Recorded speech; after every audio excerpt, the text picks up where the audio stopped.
Like, how could you not fucking want to play this? It's so good. It's so fucking good. Like the world that they made, not on my radar. Instantly bought it day one. 10 hours a day for fuck. What, 2016, 17, 19, 20, like 7 fucking years or something. So good.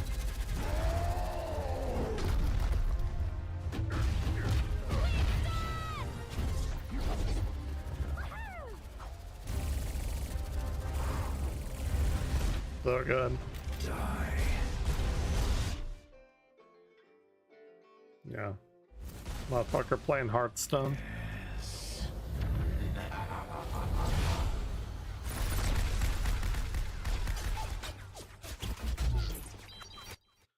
I think this, like, this is exactly probably one of the best cutscenes because it introduces the game that everyone knows. Like, what? Like, how could you not want to fucking play this? Weird.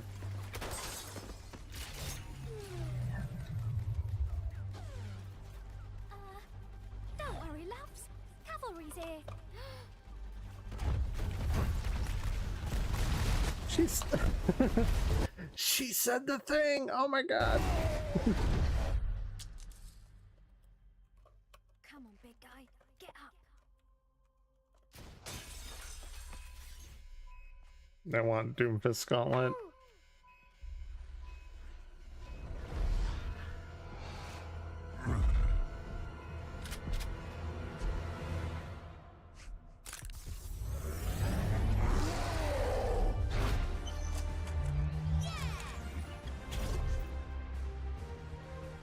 Stay here.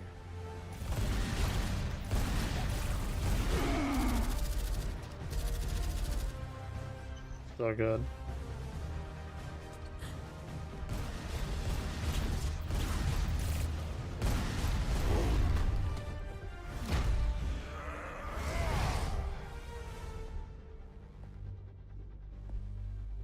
Yeah, Widowmaker. No, you stupid idiot. Oh shit. I forgot about that. That's funny. That's pretty damn funny.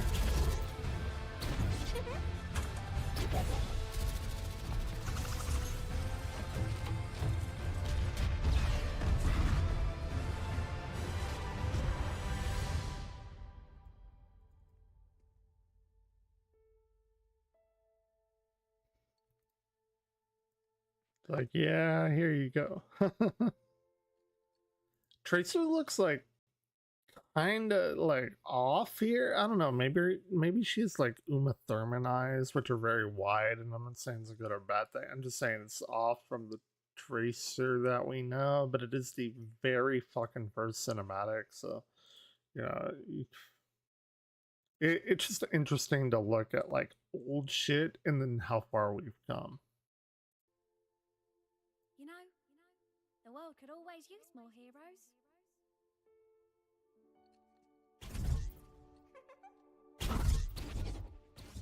So good. Sorry, I'm a fucking huge Overwatch simp. Really kind of fucked with my world whenever they fucked us around and they were like, yeah, we're not doing PvE, and we knew it before the Overwatch 2 launch. Awesome! So good. Anyway, that was what he was talking about, being there for that. Sitting in the crowd, help develop it, help like realize the world. Super dope. Tangible as I've ever experienced. Super Since fucking dope. then, we've shared Overwatch as team-based PvP in the original game and now in Overwatch 2. And Which we they also shouldn't shared have called stories it about that. our heroes in our cinematic pieces, comics, and short stories. But there are more stories. I haven't really read any of the comics. Brand new experiences, big and small, to share in the future. As GM, I'm leading the exploration to push the frontiers of Overwatch and to reach beyond. Make more games and develop the world, or make fucking movies, or make a goddamn like 6-episode anime like Cyberpunk did and League of Legends did. But today, we're I don't very think it's that. excited to I talk mean, about it the is cool things very coming to difficult, but Overwatch 2. still. We're going to show you stuff that's very much work in progress, and perhaps tell you things that would make marketing nervous. But we really want to give you as much visibility. See, that's the thing, right? Because nobody ever does this. So how do they know? Like, I know the argument is like, hey, you know, if we tell them one thing and they change their mind, they're gonna bitch at us. I'd much rather have that than like fucking complete radio silence on all this shit. You know, like, I don't know why they took that stance, because they never even tried it the other way until now. As we can into the future of the game. You know, before I hand it off to my teammates, I have some high-level context on where we're taking Overwatch 2 and our goals for the next year. We're focused on giving the millions of players in our game each day the very best PvP experience we can. As they should. While we'll be mixing in PvE events and modes and progressing storytelling, our main goal for Overwatch 2 is striving to make PvP gameplay more rewarding and more. And that's fine. I just don't like being jerked around. If you want to make the main game the game, that's fine. But not telling us that you're not going to do PvE when you knew before Overwatch 2 launched that you weren't going to do PvE is shitty, and it's why I stopped playing for many months. Fuck, what was it, March when they said that? April, May, June, July, September, 6 months, half a fucking year, and didn't play Overwatch. I played this motherfucking shit for like 10 hours a day, every goddamn day. More fun. For today, our intention is to focus primarily on how we are aiming to improve those elements of the game that we know are important to so many of you. To go through it all, we have members of our fantastic team here. I'd like to hand it off to Game Director Aaron Keller to introduce them. Thank you. Well, so this guy is like the GM of the whole fucking like franchise. Like, he's not the general manager of the game or the cinematics or the comic. He's like he's like the dude that is watching over everything. No pun intended, but that's what I get from it. Thank you, Walter. And hello, BlizzCon. I miss Jeff. So we are excited. I really miss Jeff. I hope they do like a Chris Metzen thing and somehow get Jeff back, because we don't know why Jeff Kaplan left, but I imagine it was something to do with the monetization, the way that Bobby Kotick was pushing Overwatch 2. I have no like evidence of this, but just from the way shit has happened, and even seeing this when they're like, oh, we were bought up by Microsoft and now we can basically do whatever we want, so we're much more free right now. That seems to be the way of things.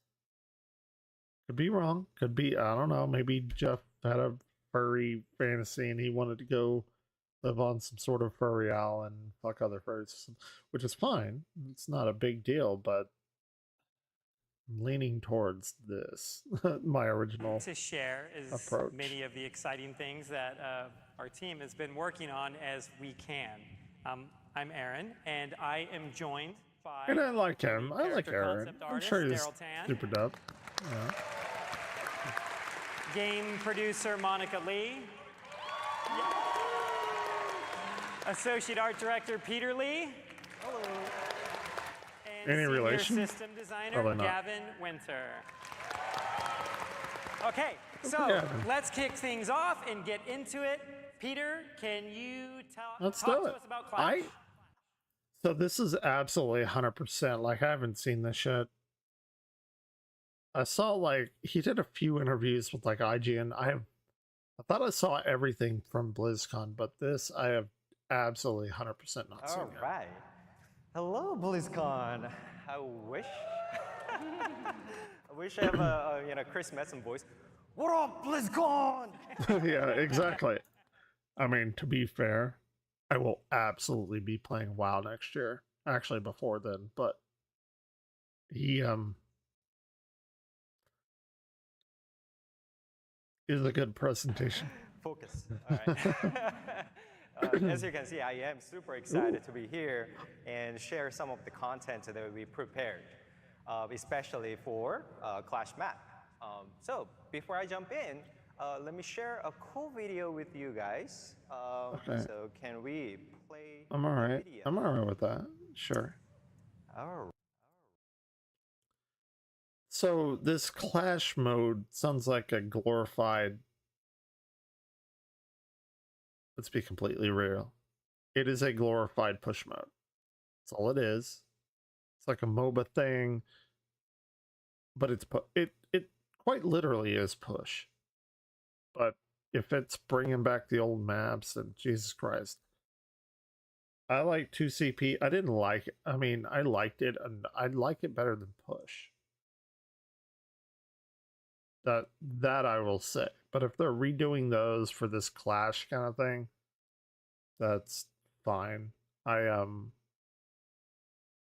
not a fan of losing that mode in all these maps.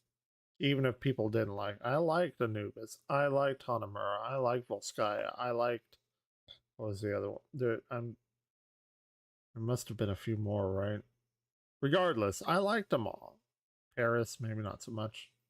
Horizon, maybe not so much, but still. Right. Is this whatever. map looks familiar to everyone?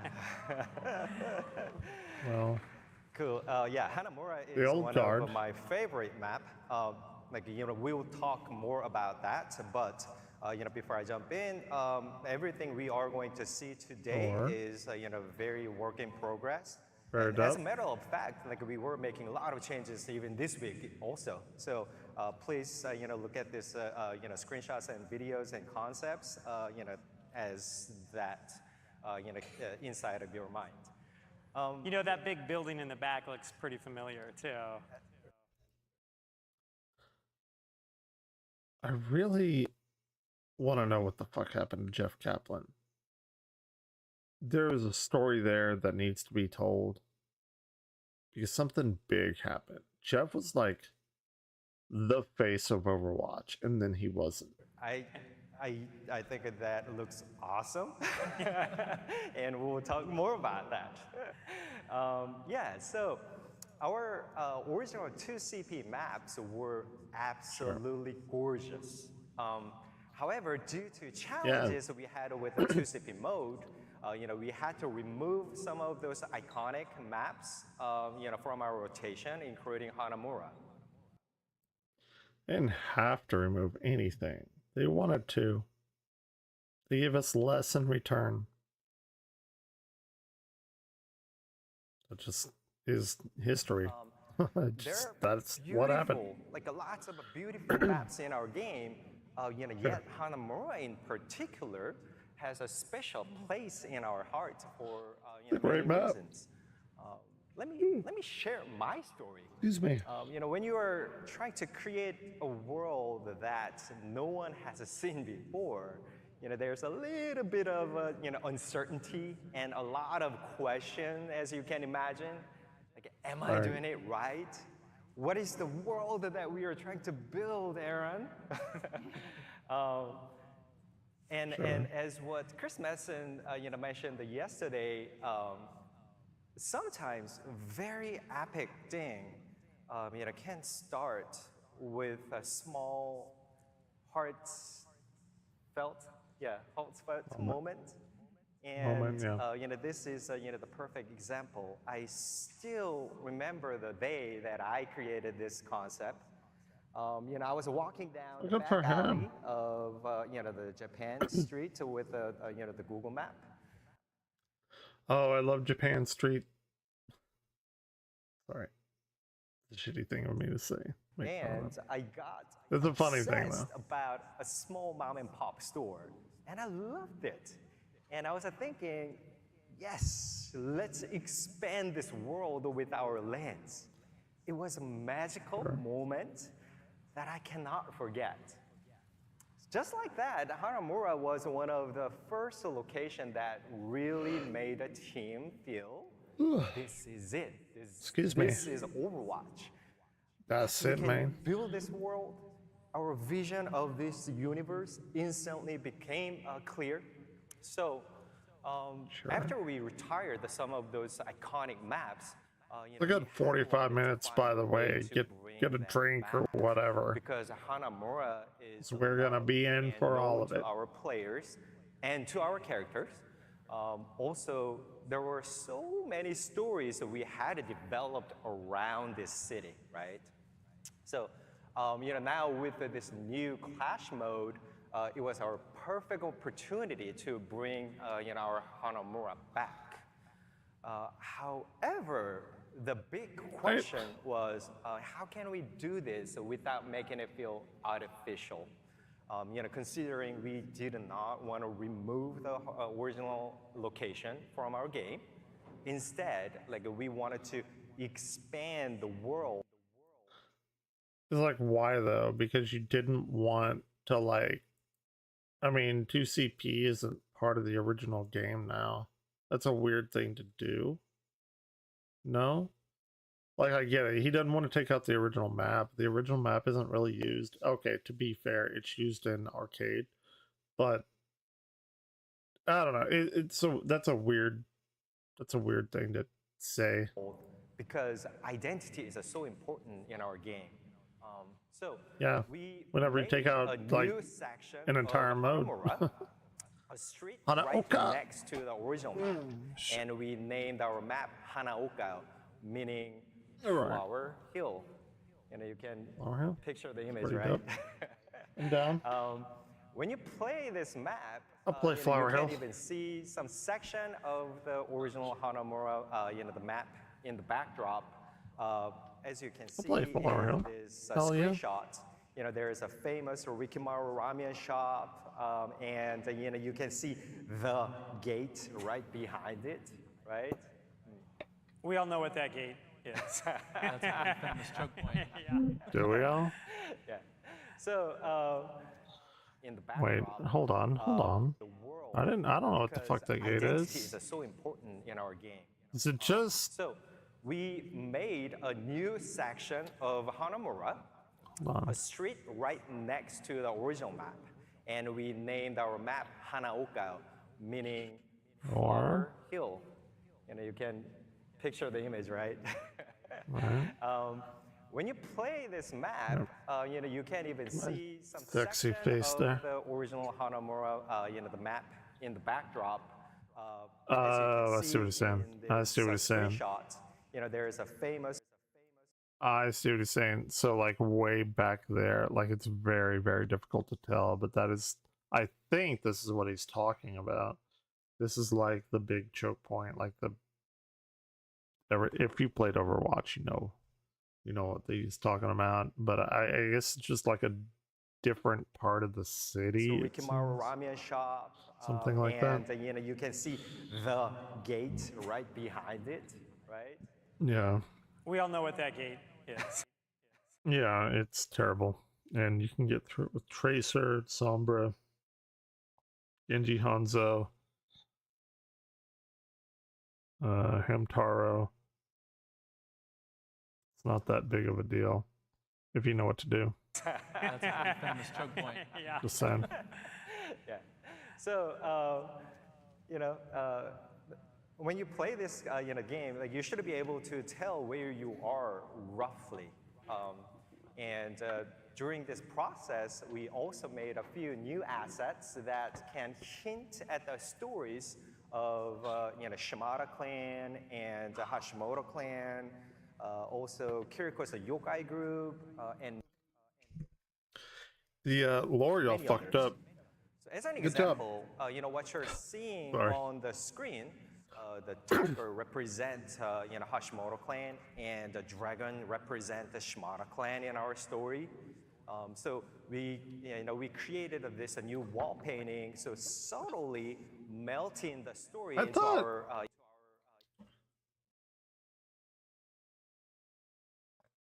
Hold on, let me go back here. It's interesting. When Nobody you play cares, this but game, like, you should be able to tell where you are roughly. So we got And during this process, we also made a few new assets that can hint at the stories of Shimada clan and Hashimoto clan. so Shimada clan is Hanzo, and then Hashimoto is Genji, right? I'm pretty sure. Kiriko has her own thing going on. I don't think she was part of one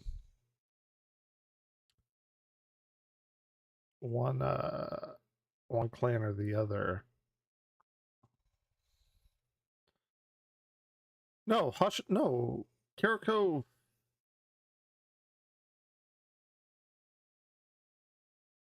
Hold on. Hashimoto clan. What is Genji? I thought he was part of the age, alias, Genji's 37, base, Japan, relation, Shimada. The Hashimoto clan is the people that Kiriko fucked up. Okay, so I guess them being a tiger is fine because, like, big thing was like Genji versus Hanzo, and they had the dragon. I think it was actually entitled Dragon. Okay. Also, I'm just trying to get my Kiriko's a lore yokai right. group, Sorry. and Nobody many cares. others. So as an example, what Kiriko's you're a seeing yokai? on the screen, the tiger represents Hashimoto clan, and the dragon represents the Shimada clan in our story. So we See, this is interesting. I didn't even know that. we created this a new wall Fair enough. painting, so subtly melting It's the very cool. story into our It's super dope. environment. I like it. I don't know if you can feel it, but every step and decision we made for this Hanaoka map was pretty exciting personally as a fanboy. And I hope this map also makes you excited as well. Yeah, that joy that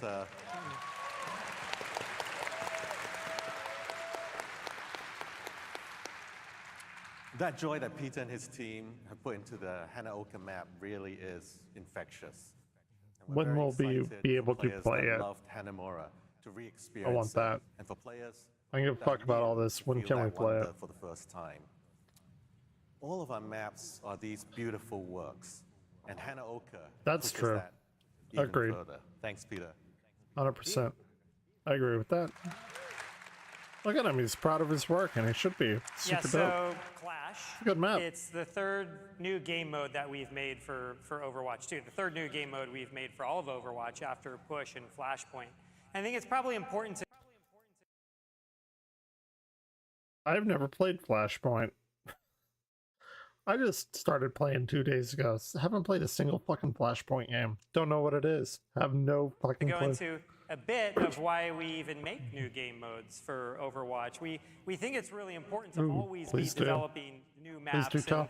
And we put out several of them every year, but each time we do it, Yeah, and you take about, what, like a third of them away? when we build a map for Maybe don't do that. a known game mode, one that we already have, we can only make so many changes to that map.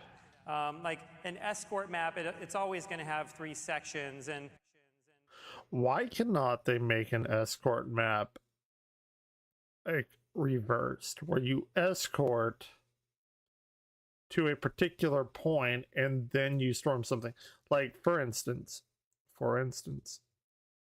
Eichenwald, or Vault, whatever you want to call it. Why is that a capture and then escort? Like, because you're capturing this thing to, like, break down the castle, and then, or like, the second part's an escort, and you escort this thing through the castle. That sounds stupid, right? Like, why did they not do, hey, escort this thing, break down the castle, and then capture the point? Like, I get it, you want to capture the point that the thing is in so you can, you know, ferry it to wherever you need it to be. It's so weird. Like, I don't understand why they don't do the opposite way. Because it's the same thing, effectively. They just don't do that. It's very odd. It's very We strange. use really hard corners in those to provide choke points for Sure. the offense to get through. We try to provide as It's much so- variety in those, it's so but we really strange. can't make something completely different until we start working on an entirely new type of objective. Again, no, they can. There's so much for a escort capture point than a capture escort point. Like, it, I don't understand it. Maybe there's some backstory to that in which it doesn't work well, but it, I don't know. Really new types Strange. of game modes. Like if you look at something like one of our escort maps like Dorado, and then you compare that to something like our Flashpoint map like Suravasa, you can see those are very different levels, and they provide different Don't know, I haven't played it. a different type of gameplay experience too. There's different strategies when you play on different types of game modes. There's different heroes and team compositions Sure. that you might want to pick. So we think 100%. it's really important for us to continue to do that. I don't know like how long we'll continually make like a new game mode every year, but we're not at the point where we think we ought to stop yet. And so let's talk a little bit about the history of Clash and The like argument against that is, again, correct me if I'm wrong, because I don't do like Steam or Valorant tourney, not Steam, fucking god damn it, Counter-Strike or anything. I mean, they've been operating on the same shit forever. And they seem to be doing pretty fucking the well. history of so. 5CP, because Clash has 5 control points laid out in a row. This is not the first time the Overwatch team has tried to make a 5CP map. We originally started making it 5C. for Volskaya. Volskaya Heavy Industries Well, good. Bring it started as a back. 5CP map. Our early prototypes were Good. of that. I have a like fucking chef's kiss of a Volskaya play that I think is the best fucking play in the entire history of Overwatch, and I fucking saved that shit. And I love it. It's when Symmetra was like 3 iterations ago, or even maybe more. It was, fuck, it was so good. I have it up on And my we channel. had like I'll watch 5 it. control points laid out in a row. And originally we called it So Iron dope. Star. These images right here were pieces that Peter did a long time ago as we were working on Iron Star. And I think you did these when we were on Project Titan before Overwatch, right? Yeah, how old are these images, do you think? I don't exactly recall, but I like it. 84 years old. Like maybe 2010 or something like that. And so we even had Jesus. 5 CP maps on Project Titan that we were doing. And we even had a variant of it that was a 3 CP map. And when you look at 3 CP, where there's like a point in the middle and one on each side, it's almost like a symmetrical version of Assault, or what the community would call Sure. 2 CP for Overwatch. I'm assuming most of you. Again, I'm like the only one that likes 2CP, which is fine. It just pisses me off that they took it out of the standard rotation and gave us less with push, which I don't think I've ever seen anyone like actually enjoy push. But I don't know. I mean, the more shit, the better. I You know what it guess. is. If you're new to Overwatch 2 and didn't play the original game, 2CP was a game mode where there was an offense and a defense, and the offense would try to capture God. 2 control points in a row. He's describing 2CP. Where the fuck is that Brad, or no, that Matt Damon instant old thing. And we had a lot of issues Jesus with Christ. 2CP that we were never really able to solve. And the two biggest ones, they're related to each other. So this is the new mode, right? Like, how is this any different than push? Because push, you have the robot and you go back and forth.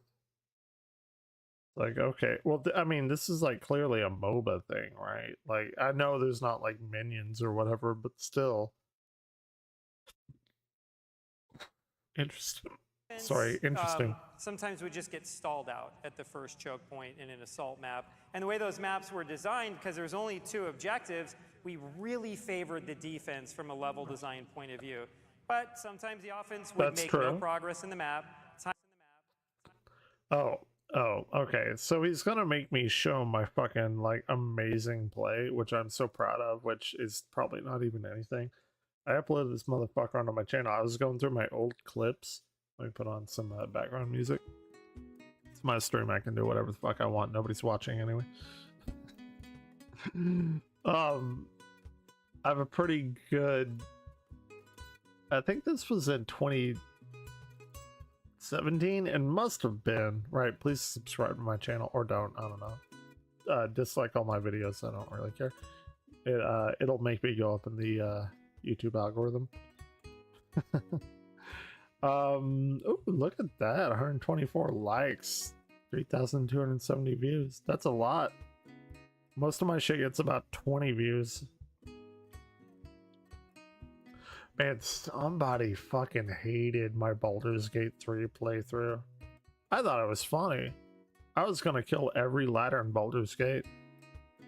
Some dude, like, maybe that was me that disliked it. I don't know. And this one too, Baldur's Gate 2 episode 2, The Escape. I was just playing through Baldur's Gate. Somebody had like a really fucking big problem with that. I don't know why, but I mean, to be fair, he's probably right. Anyway, I was gonna show the Overwatch thing. Overwatch. A Blast from the Past is what I entitled it. I'm like pretty fucking proud of this. I used to main Symmetra because, oh my god, if you had a group that like knew what they were doing, this shit is fucking gold. I love it. Hey, it's when I took pride in my editing and everything. Jesus Christ. This is a great fucking clip. No, they don't. And this is a blast from here. Let me why is it doing 3? At least give me 720, my friend. My old self from like 78 years ago. I used to have like a static group that I played with every night. Like that, bro. It's not me. You guys aren't with me. I miss those days. I remember that. Symmetra would just like throw her shield out.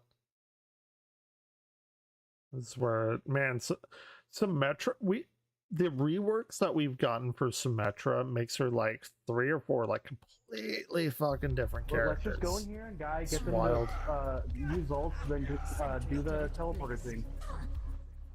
Lock on beam, remember that? You remember lock on beam? I have teleporter. I have teleporter. Alright, next time we this shit is fucking great. So if some like poor unwitting soul doesn't know what the fuck is going on here, what we have here is, this isn't in Overwatch 2, which is why I should probably explain it. It's 2CP map. You capture the first point, then you capture the second point, you win.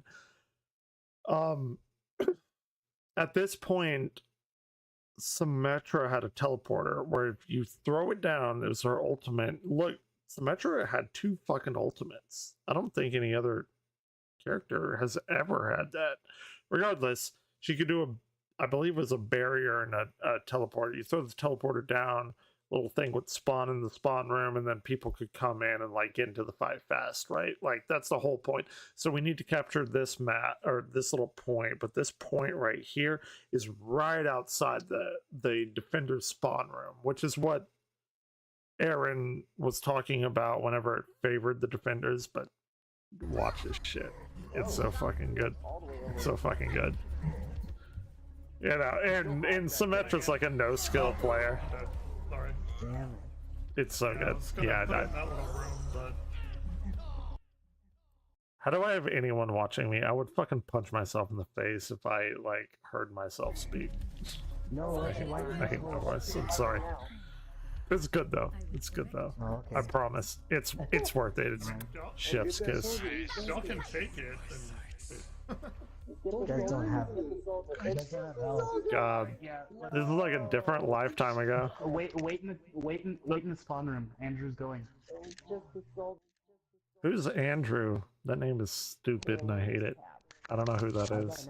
That's Evan Glare.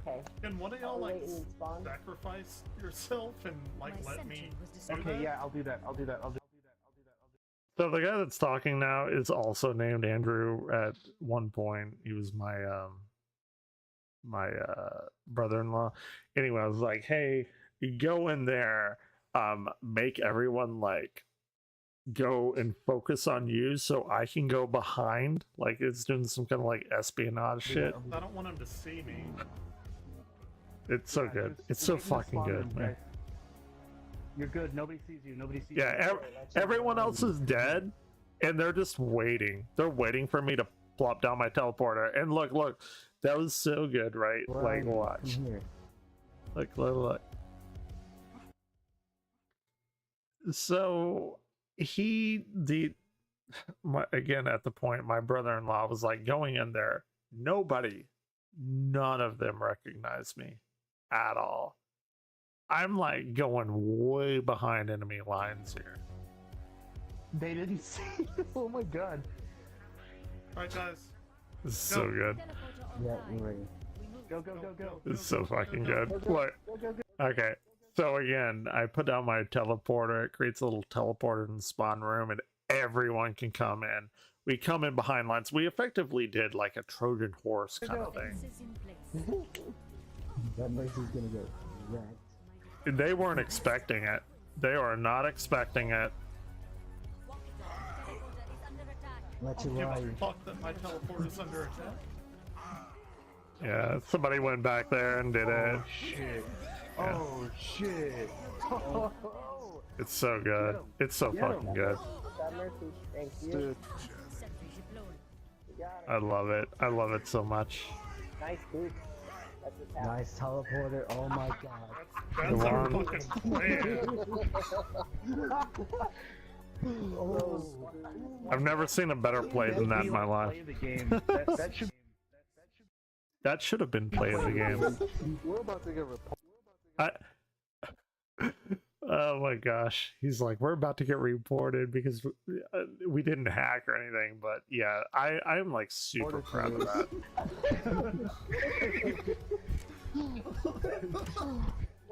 Damn. I'm so glad I caught that. This is why I like fucking love Overwatch so much. I don't like it whenever they tell me that we're getting PvE and then they say we're not. But I'm just saying, like, that right there is a moment I captured, like, why I fucking love this game. It was so fun. Anyway, let's continue. Sorry, I'm probably boring everyone. So this is a new thing. So what we just watched was Volskaya, which they took out of the main rotation, which I would much rather have that than push. Time would run but out, they would whatever. lose. It felt like Sorry. the match had like no story to it, almost like nothing even happened over the course of that game. And on the other side, sometimes because Overwatch can be a game that snowballs a bit, the offense would get an early pick, they'd win a team 100% fight, true. instantly take the first point, they'd all have their ults, run to point B, wipe out the enemy team, and then like win the whole game or the round if it was. 100% true.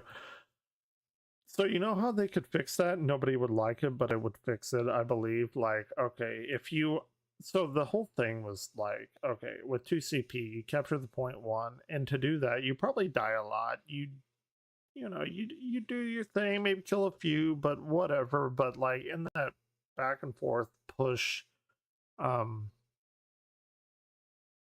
what he just said, it's like, okay, you finally take the first point, but in the time that you did that, you were building up ult.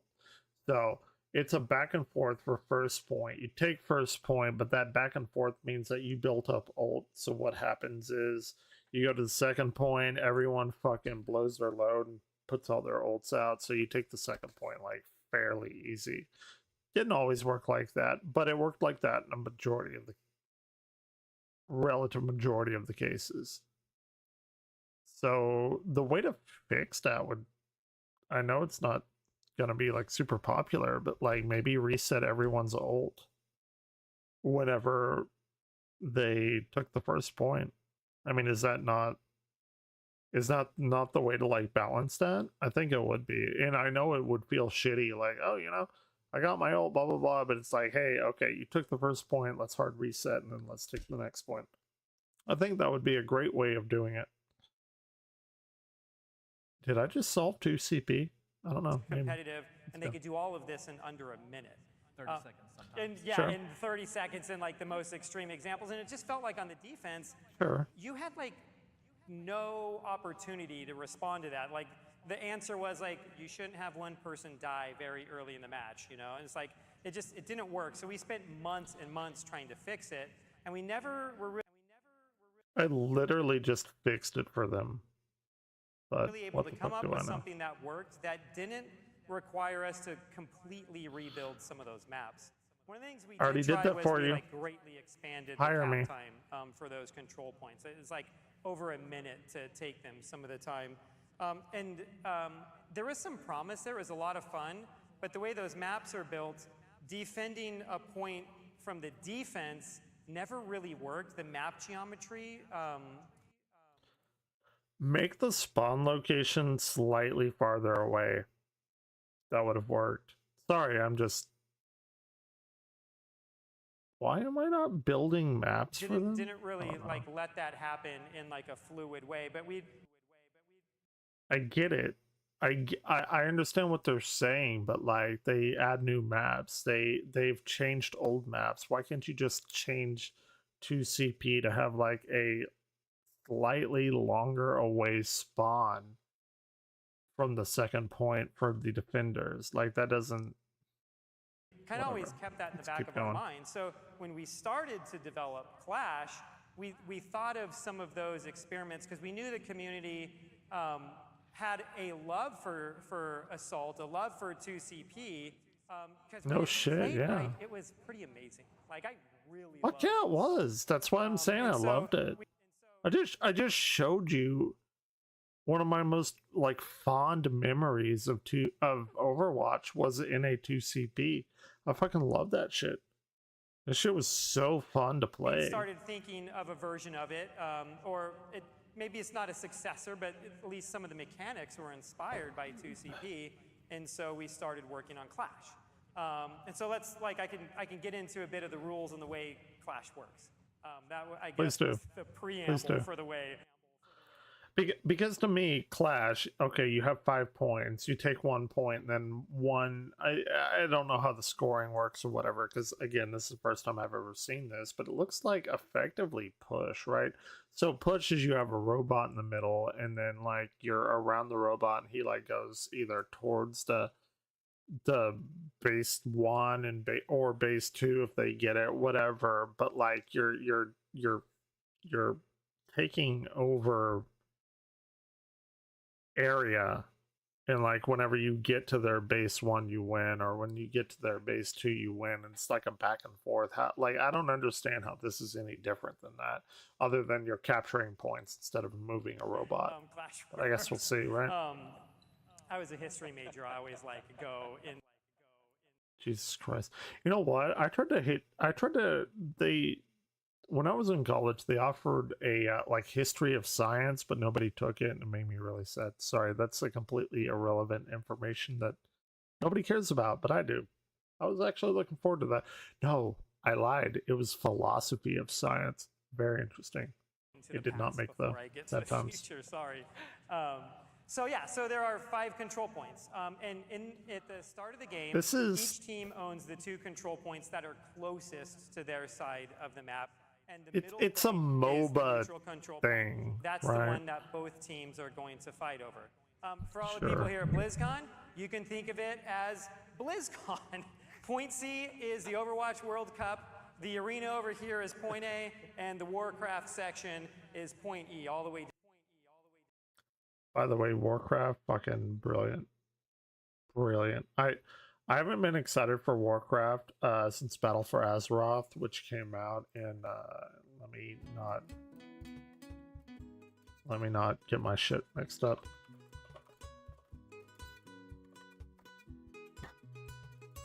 Battle for Azeroth came out in 2018. It's a while ago, before my life changed. Fair enough. Fun game. Then came out with Shadowlands, Dragonflight, something else. Legion, I think, maybe. Down at Anyway. the other end of the halls. Nobody cares. Nobody cares. The center control point is going to unlock, and both teams fight over that. When Sure. one team captures that, This is actually, now that I'm thinking about it, I think this is almost like Paladins. I don't know if anyone plays Paladins. It's Overwatch-esque. I plunked down the money, got all the heroes and stuff. It's like, oh, you know, you're a supporter or whatever. This thing's like $70, $60. I don't know. Paladins is actually a really fucking fun game. a new control point is going to unlock in the direction that the offense is moving. If you've played Sure. other multiplayer games with 5CP, typically those have 2 control points What? active at any time. We don't do it here. We just have 1 at a time. Every time we've So what he's describing, I believe, correct me if I'm wrong, and I probably am. I'm wrong about everything. He's like, okay, well, you have the middle one, you know, and I think what he's describing is a MOBA, a 5CP thing.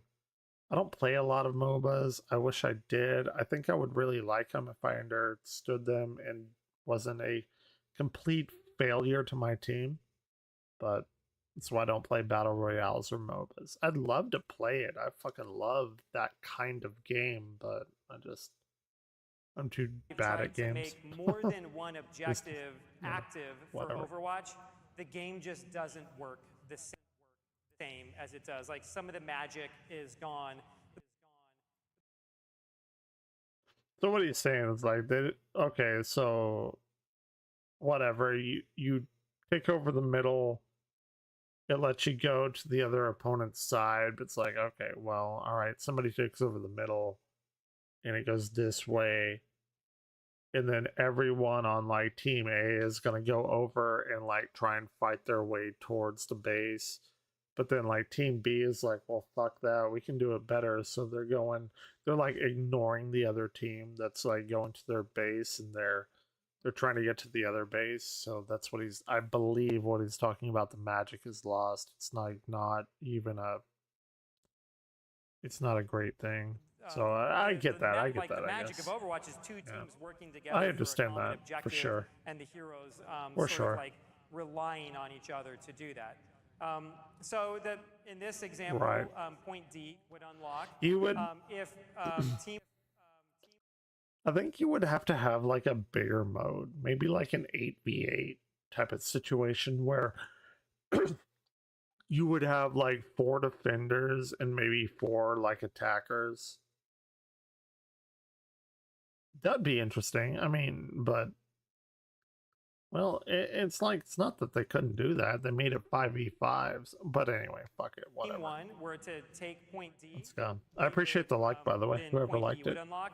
And if they were to actually go all the way through and capture point E, then Team 1 would win. It doesn't happen Sure. that often. It's very defensive favor at that point. It even takes longer to capture. Okay. As I mean, that's like 2CP, as the right? offense. And so typically this match starts moving back and forth, and the offense. Again, though, like push. Like, how is this? I know it's different because you're capturing. It's not the robot. You go back and forth, but can we all agree? Like, it's essentially push, which is not a bad or a good thing. Like, I personally don't like push. I like 2CP. People don't like 2CP. That's why I was taken out of the game. So clearly I'm in the minority. But I'm just saying, like, is it not that? Offense, I think it is. will push a certain distance, and then they won't take the next point. The defense will take it, Sure. and then the defense starts moving. So it almost feels a little bit like 2CP, but you're moving back and forth across the map. Which, you know, if that's what they're going for, man, I am all for it. I mean, give us more Each of Overwatch shit. these, That's all I care points, about. when you man. take one, your team All I will give a score fuck point. about. So we do have a maximum score in there. Sometimes 5CP can devolve into these hour-long matches where nobody's able to push all the way through. That's already out in this phase where you get to a certain score. We're still tuning that right now, but you'll hit a certain score, and then your team will also. You know what? And I'm sorry I keep pausing, but I have a lot to say about this because I've been playing this shit for like fucking a decade nearly. Well, not a decade, but a long time. Like fucking 10 hours a day, every fucking day since the game launched. I love it. And I think we can already see like the ramifications of Blizzard buying, or excuse me, Microsoft buying Blizzard. They're being very open. I do not believe if Microsoft had bought them, we would be privy to this much information from all sides, from Diablo, from WoW. Like, wow, goddamn, they fucking knocked that shit out of the park. But Overwatch, we got the next 3 goddamn heroes. Like, it's so good. Sorry. I know I keep pausing. It's Some people very on annoying. the team say that this is like the sweatiest version of Overwatch because you do move back and forth a lot. You have a lot of moments where there's a lot less chokes in a map like this. We don't have the same sort of chokes that 2CP did. So there's a lot of free movement back and forth, and there's a lot of cool strategies you can have. You know you're going to take a point sometime, and you start pushing your team forward to start just getting a positional advantage. Good, Next one. It could be I really suppose. Yeah, something I really like about this Why not? process that we were developing this game, like not like we wait a long time before we finalize anything, and like we were just like quickly building it and blocking it out and put it in the game and test it and get the feedback and fix it and re-put it in the game. So that kind of You know what I'd like to see? They'll never do it. Or maybe they will. I don't fucking know. I don't know what's going to happen. I love Heroes of the Storm. I'm like the only person on the fucking planet that does. I think it's the best MOBA ever because I don't have to level up myself. The whole team levels up. But I would love expand what we have. Like, I'll fucking boot up Heroes of the Storm right now. But if we had like an Overwatch version of that, like let's say like a top-down kind of thing, like you can imagine like, okay, play Tracer, right click, you can tell, like, why can't we have like an isometric kind of game, maybe like Diablo, but with the Overwatch, like PvE thing? I don't think, I mean, yes, that's a very big undertaking, but still, like, come on. This thing Borderlands can do better than you. This thing Diablo can. I don't know about that. I just wish they would expand it, but whatever. Between Let's our keep team going. members was very meaningful and in a way, very similar to the fast, sweetest game mode, the fast pace, the game mode. So yeah, it's like really interesting to think about. Like the team really came together for this. Our team has grown a lot over the years. We have a lot of new people on the Overwatch team, and this is the first time Well, you lost Jeff Kaplan. And I want to hear the story that we've behind that. actually created a new game mode from scratch with all new people on the team. Gavin Winter was a part of it. The level designer on it, Morton, he wasn't on the original Overwatch, and so these people like really came together. And it's like this new team, this new group of people that were able to pull this off. I'm like so proud of all of them. It's the same effect as like, I don't know if anyone here has this experience, but I can tell you, you're working on a problem, right? Physics problem in my case, probably dynamics class that I took. We all would gather and we would literally stay in the what we called the PRC Physics Resource Centers. Everyone just went there to like fuck around and shit. But in dynamics, we'd go there and like the entire fucking class would get together and like solve problems. It's a very difficult class. Probably the most difficult class I've ever taken, to be completely honest. But then like somebody new would come in. They'd be like, oh, hey, have you tried this? Because everyone is so like fucking, what do you call it? Like focused. There's a word for it, and I can't think of that word right now. Like tunnel vision is the word I'm thinking of. They're so fucking tunnel visioned in there. Whenever somebody new comes in that hasn't, you know, worked through like the mental gymnastics of how you come out with stuff. Like, oh, did you do this? And like, what the fuck? Are you a wizard? Are you Gandalf? How did you come up with that? It's like, that's kind of the same thing. Is that, okay, they had the old guard and they knew Overwatch and all, blah, blah, blah, whatever. You know, they made the game, and it's a very disingenuous way of treating them. But you get new blood in there that looks at it from a different perspective. And they're like, oh yeah, why don't you do this? And like, oh my god, why did we never think of that? Effectively, what seems to be happening. I'm sorry. Sorry for pausing. Okay, Super dope. So that's Clash, and we're going to talk a lot more about PvP changes. I'm all coming for to it Game of too, Heroes. by the way. Before we get into that, Monica, can you get into some of the PvE updates that are coming? They're pretty cute. Yeah, super excited to be here chatting with you guys. You know, PvE encompasses so many different things, and we are. She got that lightning hair. You know what I'm talking about? Final Fantasy 13. Lightning. Tell me she doesn't have that lightning hair. Here, I'll bring up a picture for reference.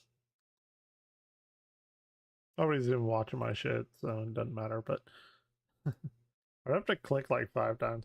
She got that like pink lightning hair. I don't know why that. Ooh, it's like 180i. Whatever. Point is, she got that lightning hair. I'm sorry. It's completely uncalled for. We're working on some really fun stuff for next year.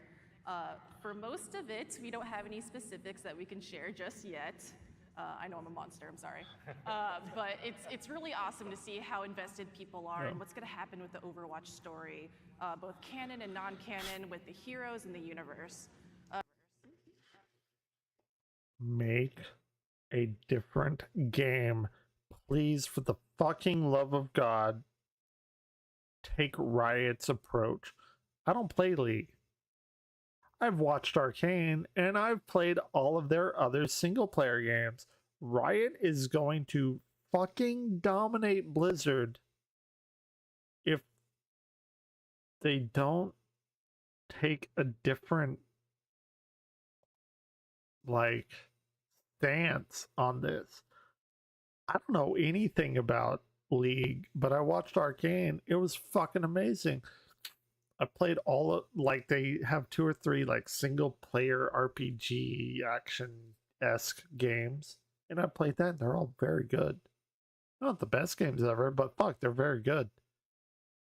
They need to do that here. I get it, Overwatch 2 is their moneymaker.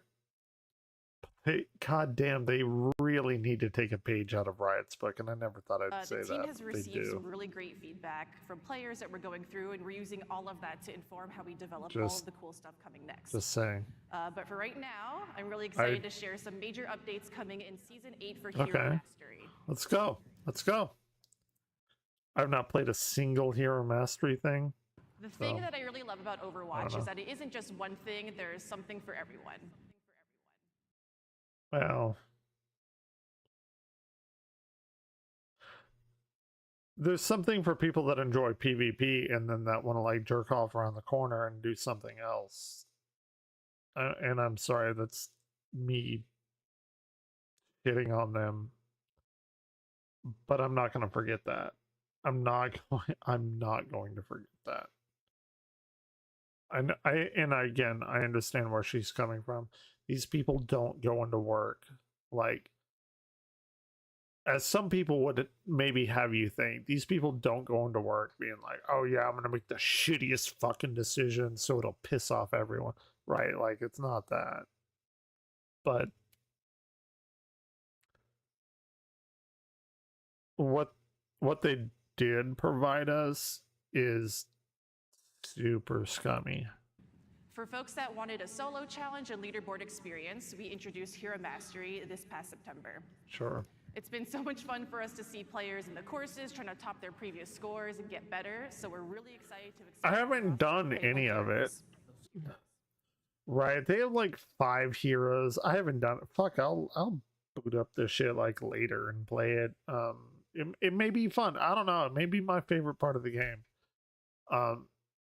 I did notice that it wasn't like everyone, which is completely fine, right? Like, I know it takes time and effort to build this shit. I can't even make goddamn Tetris in Godot, but these people can do whatever. You know, they're much smarter than me. She has an incredibly large earring, by the way. Anyway, I like that they're doing what they're doing. Does that make sense? Maybe. It's too OP. Coming in Season 8, we'll have 5 new heroes joining Hero Mastery. Those will be Diva, Echo, Genji, Lucio, and Mei. Okay. I'm a Brig player. One of the most important items I own, and this is so stupid, but I'm going to say it. My sister got me a Funko Pop of Brig. I'm a Brig player. Brig is my favorite hero. She's amazing. She used to delete Tracer, maybe not so much anymore. I love Brig though. So, you know, -1 for not having Brig, but still, May, you know, who wouldn't? Lucio, love him. Saxophone, hey dude, it's the only saxophone skin in the game. Of course I have to support it. I don't give a flying fuck about Genji. Echo I play like actually quite often in DPS, and then Diva I haven't really played because my brother-in-law played her, and he was pretty good. I mean, as far as we could be as a team. But I know everyone loves Diva, so that's fair. That's pretty cool. Yeah, I'm okay with that. If they keep adding shit, you know. Resets go live with this update, and we'll also be introducing replay bookmarks, so you can rewatch parts of your gameplay and look for areas to improve your score. That's very good. That is very good. I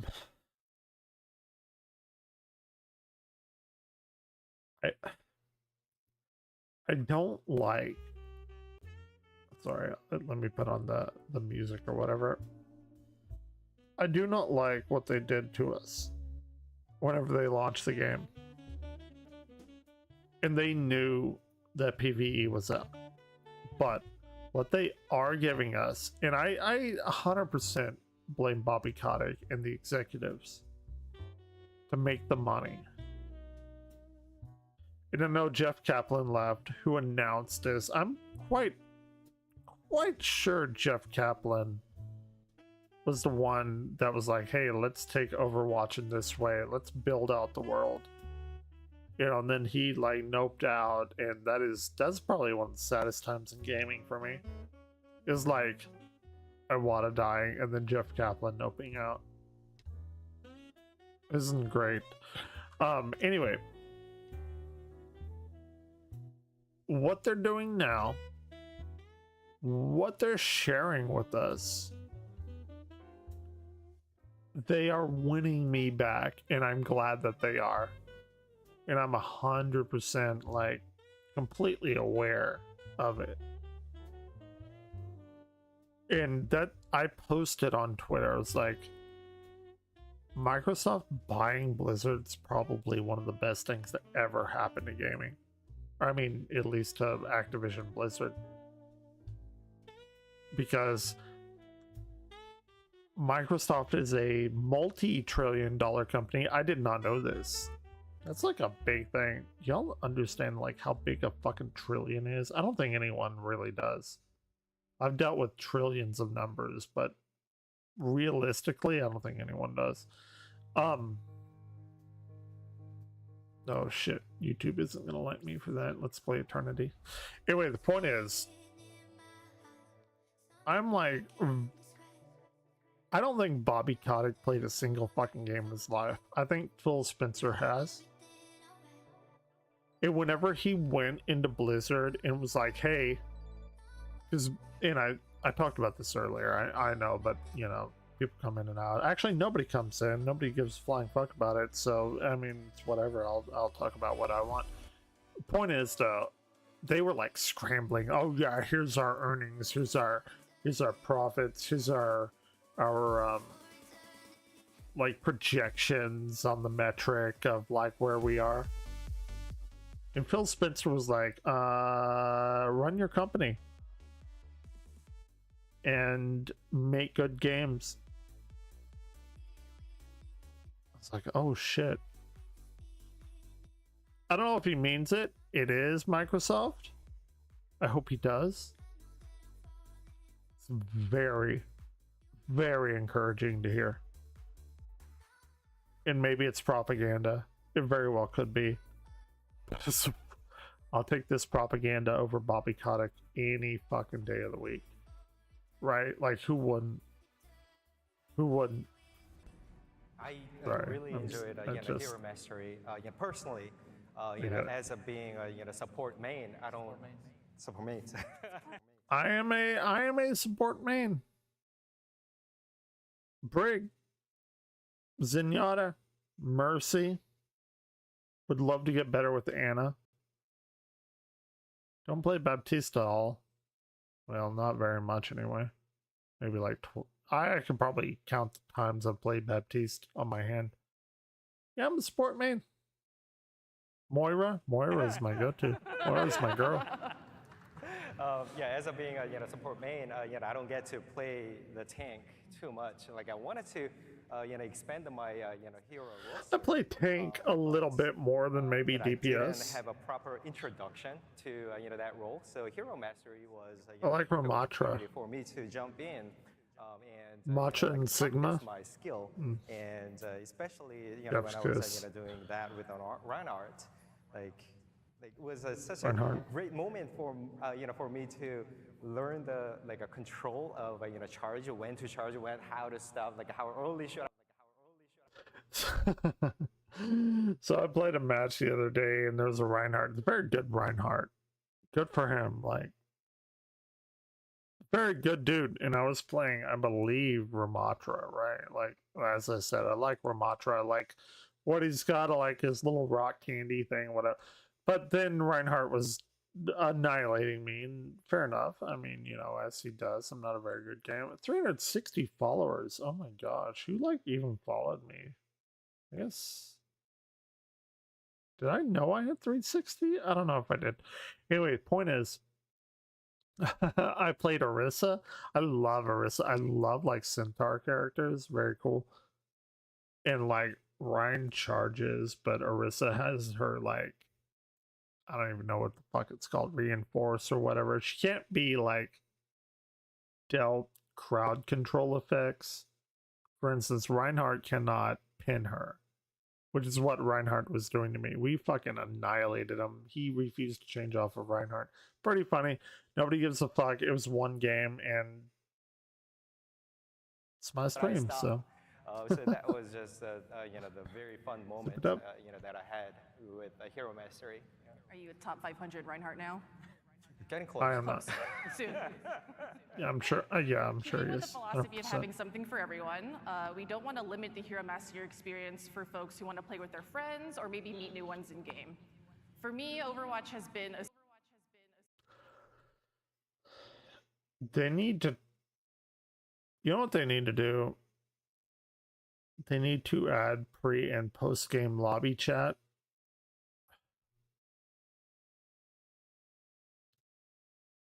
Maybe.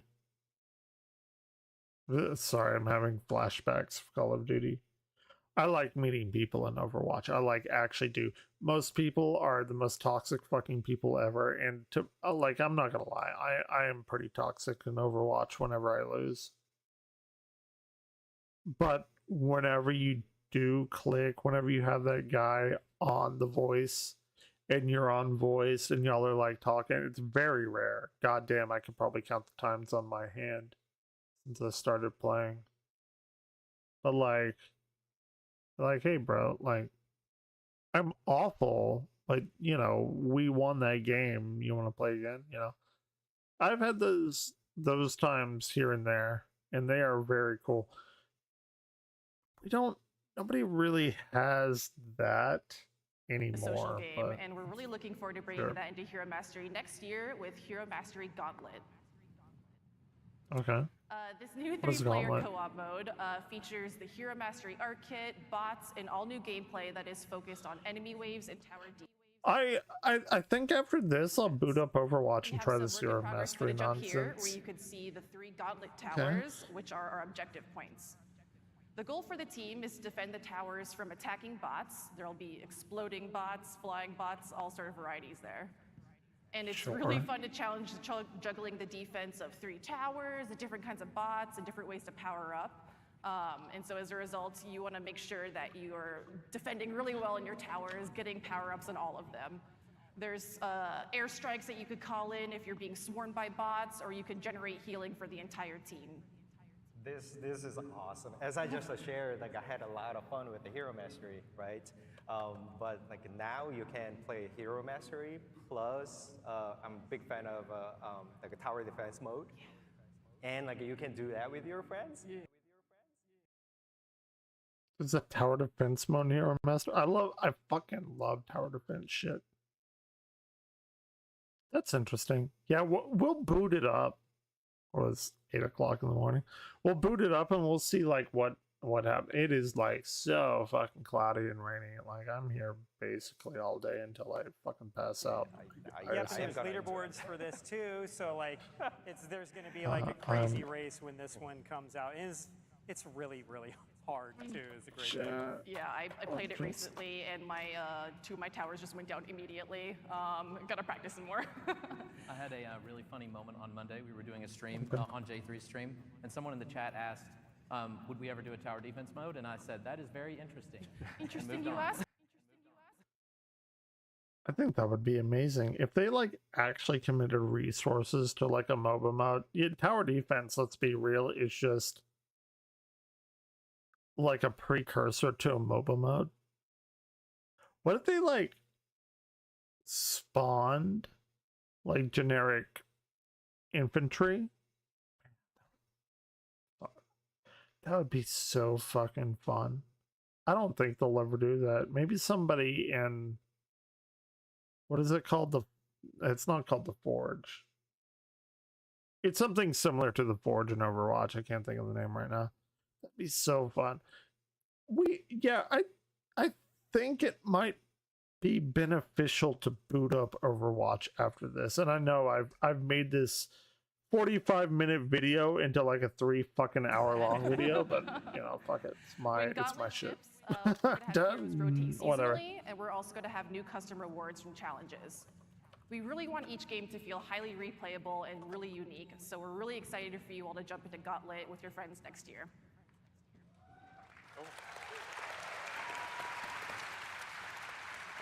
It's going to be super fun. Okay, so we've Well, heard Will it really? just a little bit of feedback on our competitive system since we did a rework last year. Yeah, your competitive and system blows fucking We've asshole. listened to all of it. True It's story. important for us to hear what you all have to say. So we've been hard at work on a pretty big overhaul Dude, it's to it. terrible. It's terrible. Gavin is here to Your talk to us competitive about system is not good. First, I want to tell you about. By the way, I used to be a very competitive player, made it up to Diamond-ish PS4.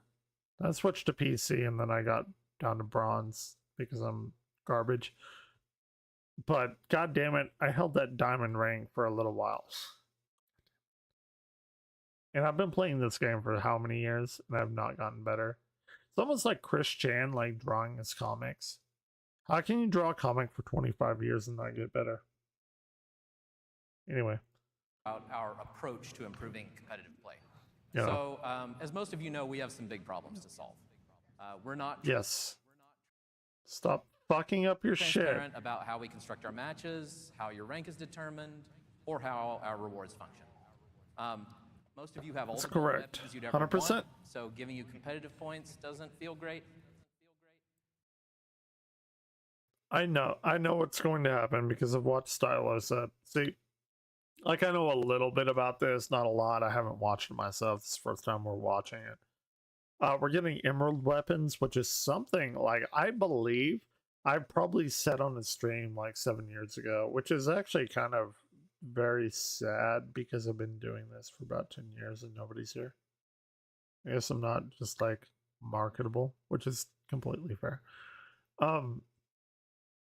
So they're giving us like emerald weapons, and whenever I was talking about it, I was like, oh, you know, why can't they give us emerald weapons, ruby weapons, diamond weapons, sapphire weapons, all this and that and the other? And nobody like even cared because they had okay, you go to the hero thing and then you go down, it's like weapons, like there's clearly a category to like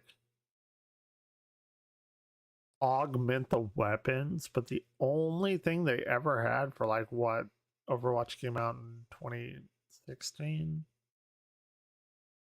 so it was like 7 years before Overwatch 2 came out. They only had golden weapons. Like, why do you have a fucking like completely separate category for golden weapons? Why aren't there other things in there? It's kind of like Mario Maker 2. They're like, oh, other modes. And there wasn't really anything to that. It's very odd because it seems like they were going to do that and then they didn't, but now they finally are with emerald weapons and, well, let's listen. And since we launched Overwatch 2, we've had issues with the way players are distributed at our highest and lowest ranks.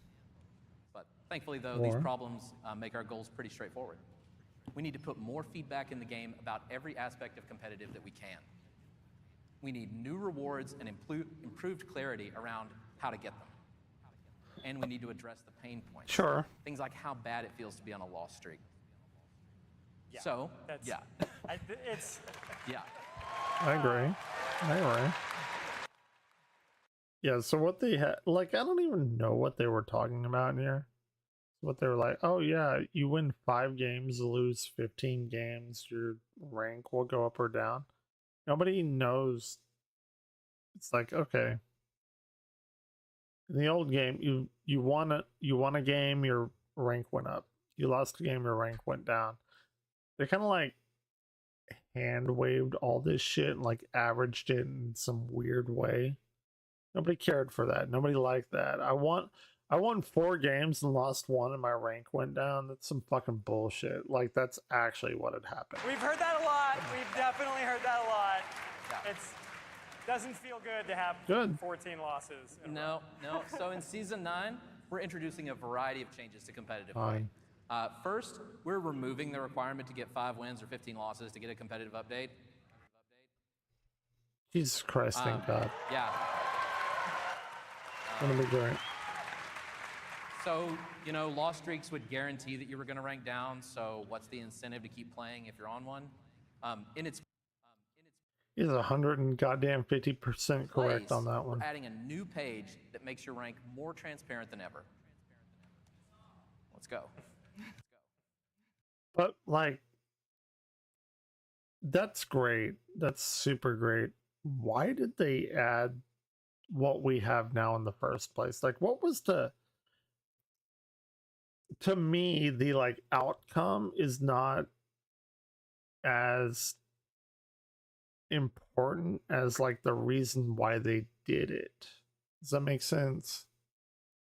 Like, and that's, I think that's kind of like a teaching thing with like show your work. Like, I don't give a fuck what the answer is. I want to know how you did it. I want to know why you did it the way that you did. The answer, if you get a wrong answer, fuck it. Who cares? Like, I want to see the thought process of getting to that answer. We call this the competitive overview. With this new system, your rank will update after every match, win or loss. Good. The progress bar at the bottom shows exactly how much your rank increased after this win. You can see that ranking up to Plat 5 is on the right, and ranking down to Gold 2 is on the left. And when you hit that, so when you win a game and it hits,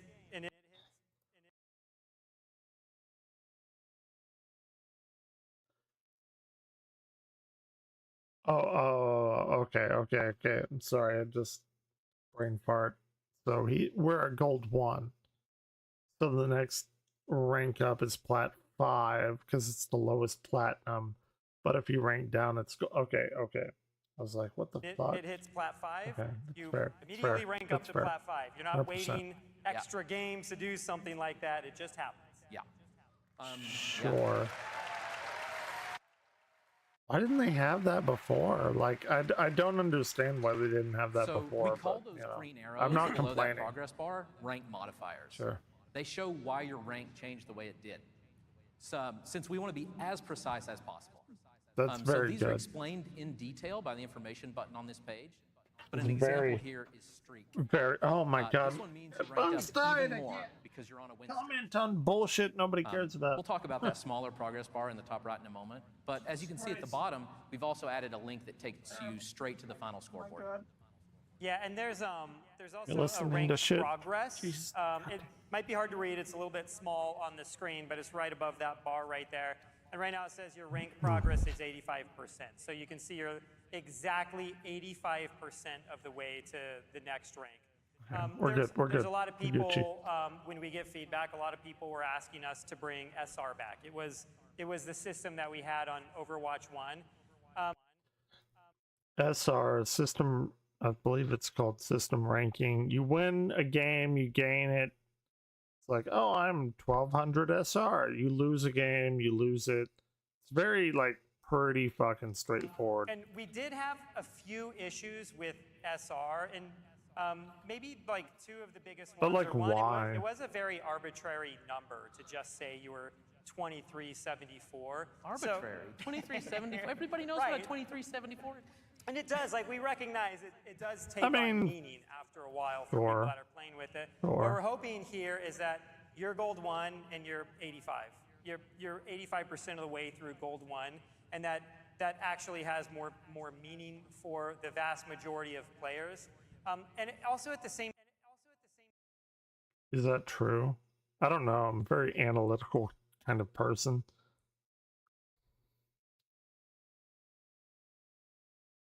I don't know if that's true or not.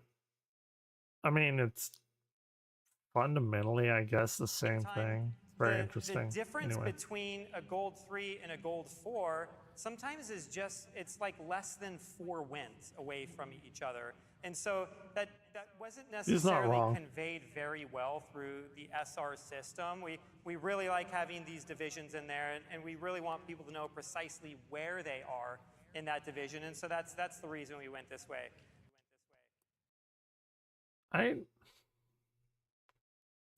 I disagree with that. I mean, I'm not unhappy with what they're showing, like, at all. You know, it's much better than what we have now. It's like, oh, you know, if you're in this rank and you're in this rank, like, there's a discrepancy. And it's like, no, well, I mean, you give me points exactly. Like, let's say somebody else is higher than me, 700 points. Like, okay, well, I'm 700 points lower than this person. I don't know if I agree with his statement, but fuck it. I don't know. Give me new Overwatch Obviously, shit. I don't care. we listen to feedback. Like, I really don't. You know, like the system can evolve over time, but this is where it's at right now. Yeah. Thanks. Yeah. Sure. Sure.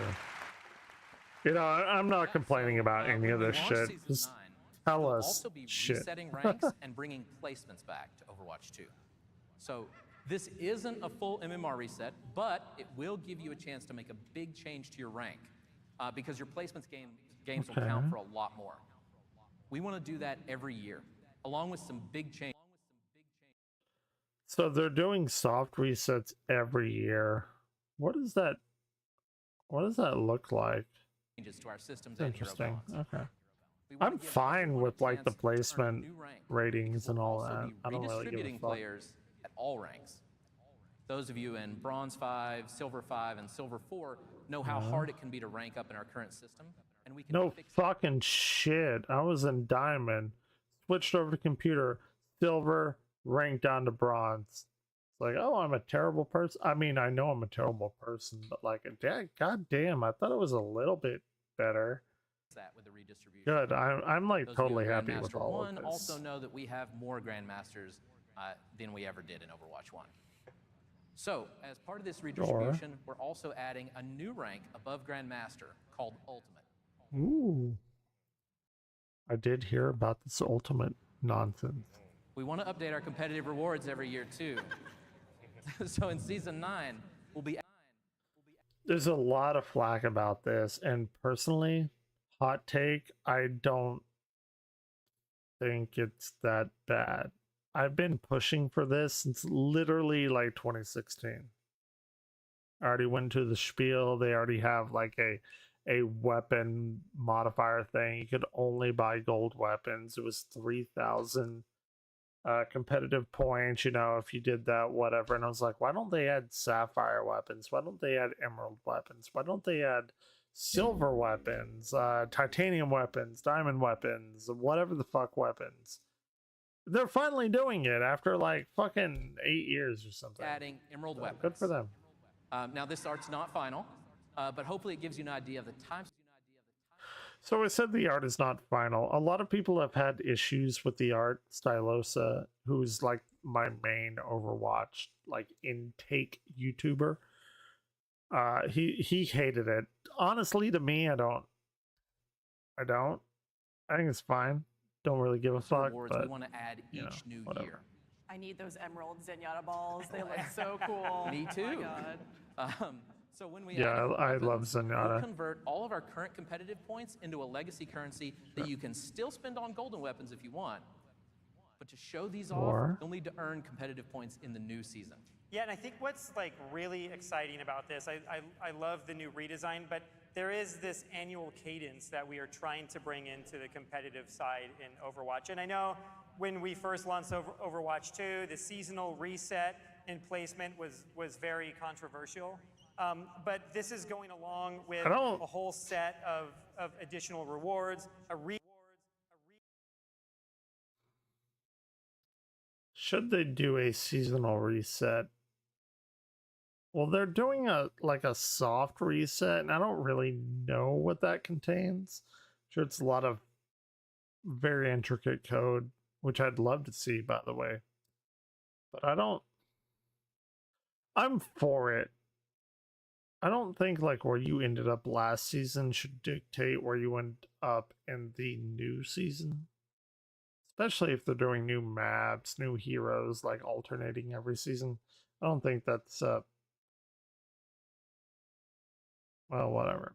Anyway, we're nearly done. Players across the ranks, and we think that initial set of placements now is worth it to get everything else that we've got. And it's also like a really exciting moment for players to look forward to on an annual basis. Yeah, every 2 months was probably way too often. Yeah. So, going back to solving our problems. For 2 months? We know that the competitive challenges page was really confusing, and that was the only place to see how to earn our rewards. Was it really?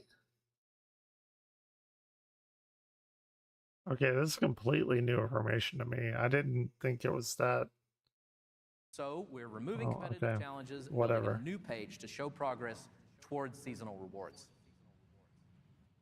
We think this page is a much cleaner way to show rewards and the requirements to get them.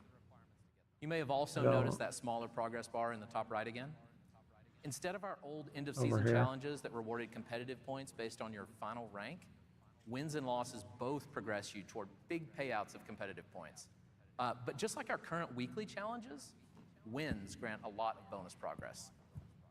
And another small improvement we're going to make is showing the range of ranks in the match instead of just the average. You can see that. I do like I very, very much am totally like on board with this. In the top left. Everyone is. It's a huge fucking W. We're also planning a lot of huge changes fucking W. after season 9, like with grouping and competitive, for example.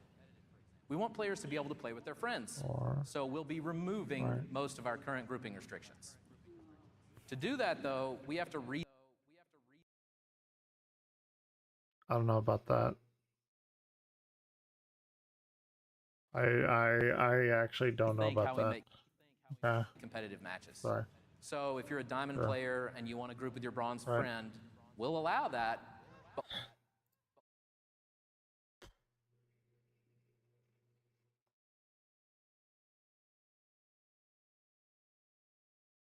This is probably not good. we'll classify your group as a wide group. You'll only play against other wide groups. Do they think that they have enough players to like facilitate something like that? Like, are there that many people that do that kind of thing? And we'll try to find groups with a similar shape as yours. So if you're a diamond tank and your friend is a bronze support, we'll try to find another diamond tank and bronze support for the other team. No promises. Are there that many people playing? I mean, maybe there are, because why would they implement this? They know how many people are playing. It would seem that they clearly have like the raw numbers to facilitate something like that. Which if they do, then that's fine. But even then, we have gold and what is this, plat 2, gold 1, plat 2. That's a pretty fucking wide range. Or no, that's a small range. Excuse me. Who is the plat on the team? Who's the gold on the team? You got a plat tank versus a gold tank? I don't know. As you probably guessed, whatever. The existence of I'll just wide shut groups up. also means we'll have narrow groups. And this is great as a solo player because you'll only ever play with narrow groups or other solos. Good. So we expect to see I mean, that's how I play. Nobody plays Overwatch with me anymore. Fair enough. Trying to get my sister back into it, but I'm kind of excited clearly doesn't want I used to to. play But Overwatch fine. with my kids, but they're teenagers and they just started getting better than me. And my oldest ended up becoming masters, and we couldn't even group together anymore. So now with this new system, he'll have to find another excuse to not play with me. Yeah, literal skill issue. That's another sure. win That's is this pretty gives us funny. fewer Smurfs. Isla. Since the only way to avoid our current grouping restrictions right now to play with your friends is to create new accounts. So you won't need to do that anymore. Cool. That's a naive thing to say. Because let's be real. Whenever a person makes a Smurf account, they're like top 500. Are they really creating the alt account to play with their friends, or are they creating the account to just basically shit on everyone? I guess that's something to be seen. Okay, so that's the update on the competitive system, and you can't play comp without heroes. And I know we teased a few heroes in opening ceremony yesterday. And Daryl's team has created some amazing concept art to show for some of those heroes. Take it away. Sure. All right. We're gonna play Malga. Malga I'm gonna tell you, I ain't gonna play Malga ever.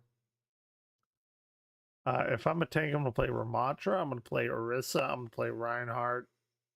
I'm gonna play Sigma. Really, like on paper, Sigma should be my favorite character. Brigida is, but Sigma, physicist, music, driven mad by the music. I mean, Sigma is like actually me in real life, like not in a cringy way, but like, I mean, his whole backstory, like, actually is.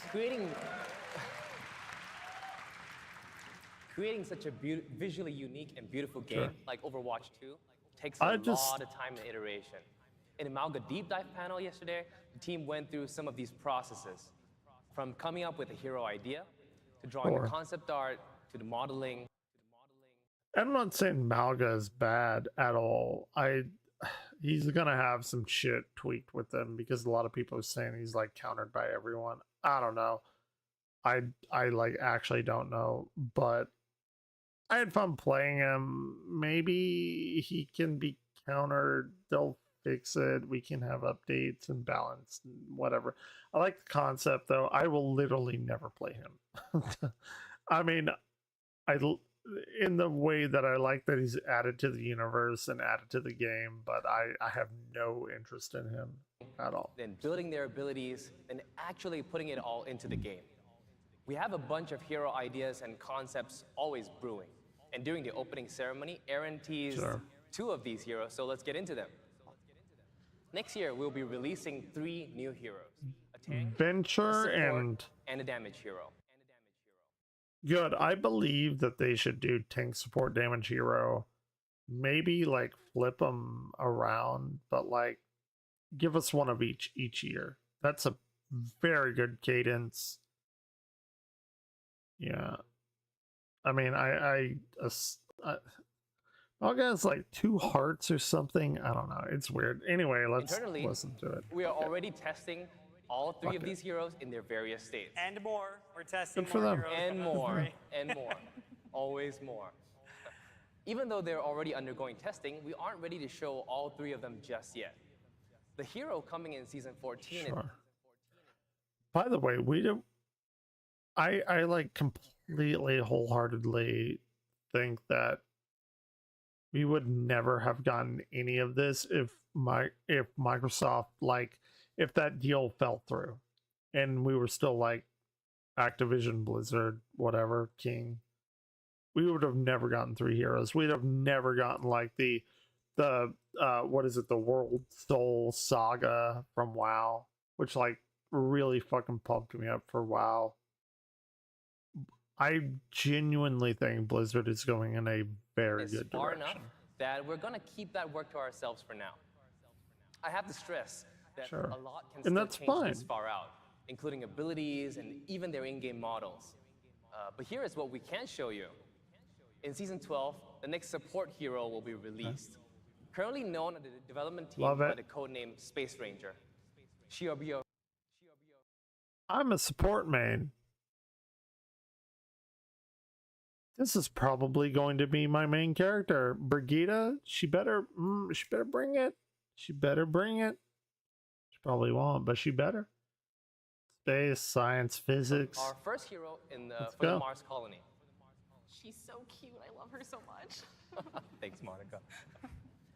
We aren't quite ready to show her in action just yet, but we do have some early concept art of what she currently looks like. Yeah. I won't dive into her kit either, but she's a highly mobile support hero who has quite a bit of vertical mobility. Very dope. Very cool. She has no lack of thrusters on her suits and all over her boots as well. And when we say that things are still changing, Space Ranger is a perfect example. Her gun has already changed from what we're showing here. Not only that, but as production moves along, we will... See, that's the thing, right? Like, it's a balance. Because if you show something and people are like, oh, that looks fucking stupid, you're like, well, yeah, but we're just in the planning phases. But if you don't show something, but like, oh, why aren't they communicating with their community? They should do this and that and the other. It's like, oh my God, how do they win? How do they win? This is the first time I've like tried or I've seen a company like try and go this route. So like I'm totally in on it. I understand that shit changes just from like being a part of D&D, making my own worlds and novels and all that shit. Like I get it. You go through iterations and I don't know, maybe some people don't get that. Boomers are like, "Oh, you just make a thing and that just is the thing." Which is not the way inevitably run into other elements on her design we'll have to iterate on. When we fully reveal her for season 12, we can talk about all the changes we made to her from the early drawings that you guys see over here. I really like that. They're like, hey, this is what we got. We're gonna reveal her like officially later, but then we're gonna talk to you about like what worked, what didn't work, how she changed, what that's like totally amazing. Like whenever I make my own shit, I have a margin. It's like, oh, this is why I did this. And some people may not agree, and that's completely fine. But like I think it's very important to like project a mindset of where you were coming when making a particular thing in a particular to the final game. Model and the final concept. For sure. So, Space Ranger likes battling her foes from air and space. How about a hero now that battles from under the ground? In Season 10, you'll get to play as our newest damage hero, Venture. They are our second and a half Canadian hero. People often forget that Farah is half Canadian, myself included. I'm half Canadian. Is she really? I don't even know that I knew that. The fantasy we're going for with Venture is that of a swashbuckling archaeologist. They have an unquenchable thirst for past Indiana treasures and hidden Jones. secrets, and will go anywhere. They're like non-binary, I believe, and for as well. Venture, that way is often down. Venture uses their powerful drill to dig through the map. Right. She can like burrow underground. I did hear about team. this. Because this drill was so complex in its moving pieces, right? And has a lot of cylindrical geometry, Cajun Wang, our senior concept artist who worked on Venture, decided to employ 3D modeling early in the ideation phases, even for the weapon. And now I'll toss it over to Aaron to show you guys some of how. Wait, what? Hold on. I don't think pieces, right? And has a lot of cylindrical geometry. Cajun Wang, our senior concept artist who worked on Venture, decided to employ 3D modeling early in the ideation phases, even for the weapon. And now I'll toss it over to Aaron to show you guys some of how this weapon works. Yeah, okay, so we have some early gameplay footage of Venture from a recent playtest. Here we go. So this will be like ground zero of, hey, this is what we're doing, because to my knowledge, it's probably one of the very rare few times. I'm sure there's been other times, of course, but if people like and or dislike what they see, that it's going to make Overwatch and the whole community of gaming either be like, oh yeah, let's show off early concepts, or oh, they hated it, we'll never show off some fucking early concepts again. Correct me if I'm wrong. I think that would be the way that it would go. I don't know. We'll see. Because so here's the thing. It's almost like a rumor, right? Like I hate rumors because there's no positive to rumors. Because a rumor is like one of two things, right? Like, okay, you hear a rumor and it doesn't come true, and then people bitch that it's not true because the rumor said it was, and they got this in their mind that would be what it would be. And then the video game company comes out and it's not that, and people are angry at the company because of the thing that they built up in their mind that was never to be anyway because of the rumor. Or the rumor is true and you just spoiled yourself. So, fuck the surprise, I guess. I vehemently. This is the loading screen. We always do those kind of like silly little portraits. One of our artists, Taki, does those before they're ready. Burrowing underground is kind of amazing, so they can like burst up out of the ground, do additional damage, has vertical mobility to it. Sure. They move around the map really well. This weapon is amazing. It shoots a projectile out, a set. So she can't be targeted underground? That's distance an and it interesting explodes thing. right there. It's like it's Sure. really nice to be able to hit people even 100%, around sure. corners with that thing when they duck out of the way. The dig also, it's like the most important part of this is it makes you invulnerable, you know? So it's like you can't be hit when you're underground. It's a great way to escape. It's also a great way to get in close. Effectively, it's a shittier Sombra in Viz, right? That's what I'm getting from it. You pop up like that, and then you have a dash as well. And so the dash, you can do it in the air. You can dash Sure. underground if you want to when you're moving. It's all around just like a really fun kit to use. We have this this idea or this goal that we try to do with heroes on Overwatch, and I think we're able to hit it on DPS heroes a little bit more than some of the other ones. But as much as we can, we just want it to be fun to hit the buttons. You know, like move around a space and just kind of have like some joy there. And Venture, I think, is one of those heroes. That's what Overwatch does the best. He's exactly right. As Ramatra, I like to punch fucking people in the face and kill them. And he's saying like TPS it doesn't work. I disagree. I like fucking shield bashing people with Brig and then whipping them and tossing them away. I like whipping out my pistol with Mercy and annihilating a person. Her pistol's pretty fucking okay. Where He's completely right about that. Are fun to hit the buttons with. Yeah. Hey Aaron, to expand on that point, when I was playtesting Venture, I was literally, just keep hitting, the button, to borrow in and out, without any reason. But it was feeling so snappy. Just a big shout out to our animation and FX team to make this happen. Yep. So this felt good. I haven't heard anything about Venture and I heard a lot of people shitting on Sombra whenever she went in Viz, but it turned out to be like not that great, just to be completely honest.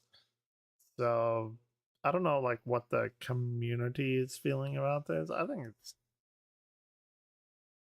it doesn't really matter. Now we didn't show the ult. We're holding that till season 10 until we fully reveal.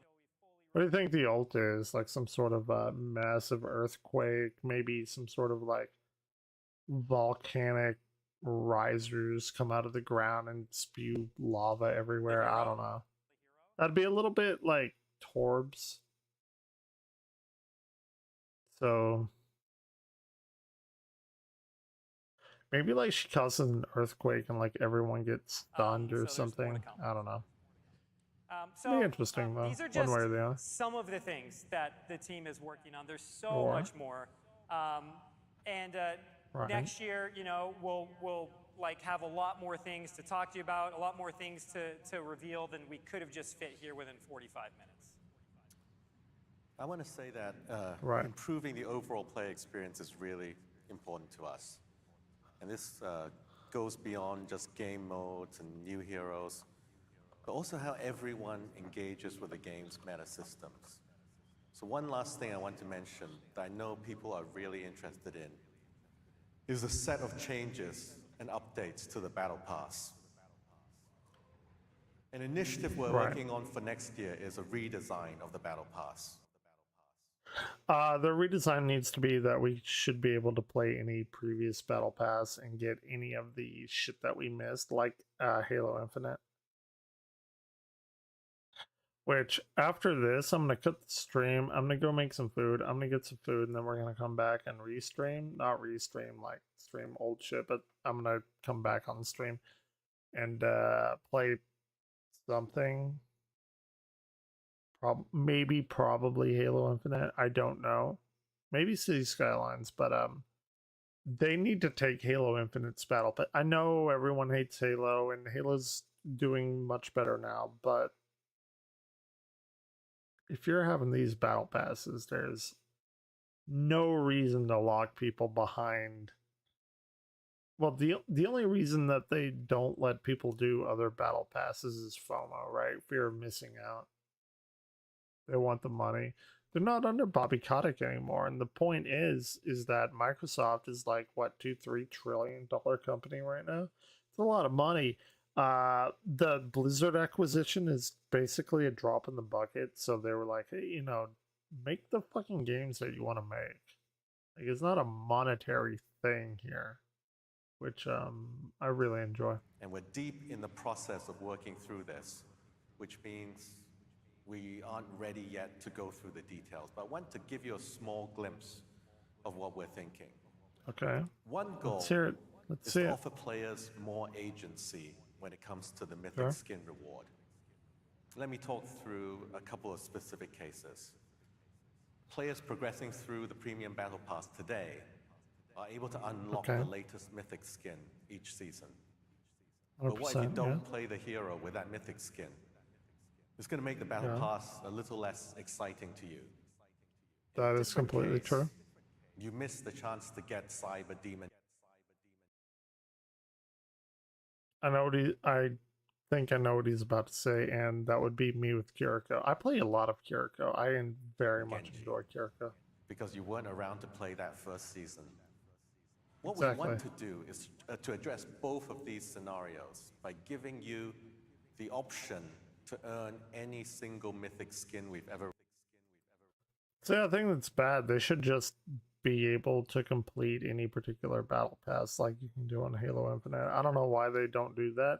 I thought that they were gonna go this route, like, because to be completely honest, like, I didn't get the Kiriko Mythic Skin. It's like, oh, god damn it. And like, I'm not unhappy that they're going to allow me to do that, but like, there's some other skins and other shit and other battle passes. Like, why can't we just do a Halo Infinite thing? Weird like W for Halo Infinite. Like, it's a very weird W, but they did battle passes right. So when you play through the premium, I mean, this is something, one way or the other. Yeah. Sure.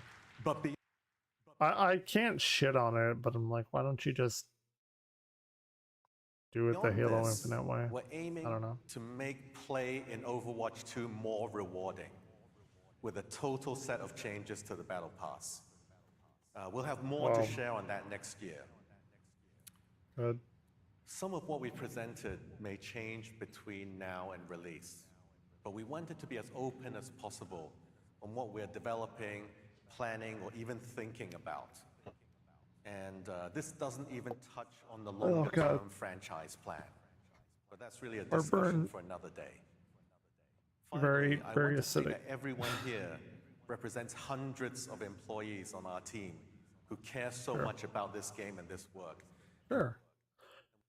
Like I said, nobody is coming into work saying, I'm going to make a shitty game.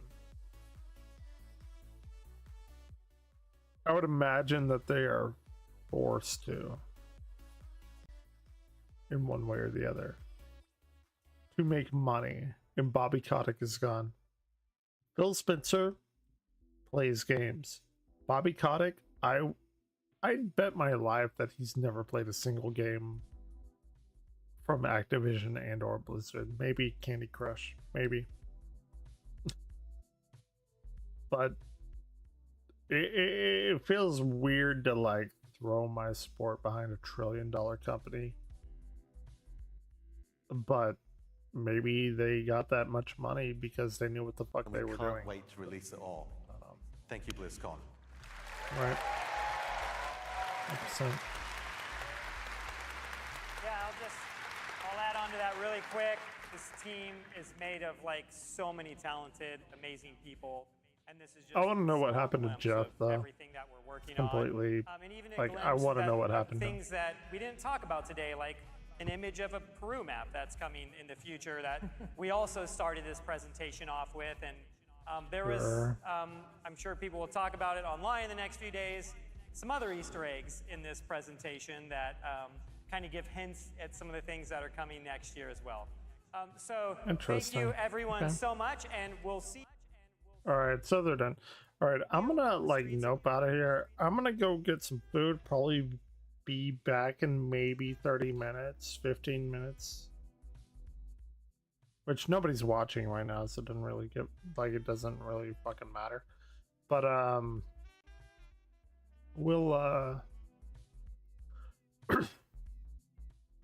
we'll figure out what the fuck we're doing. Anyway, I'm pretty hungry, and I'll be back in a little while. Thank you for watching. If you watched this, God help your soul. I don't know why you did, but hopefully I added some funny insight, and if I didn't, then I don't know. I'm sorry. Here every night, every day, and it'll be fun. Anyway, I appreciate it. I'm gonna go eat. I'll be back in again 15 minutes. Keep a lookout or not. Probably better if you don't. All right.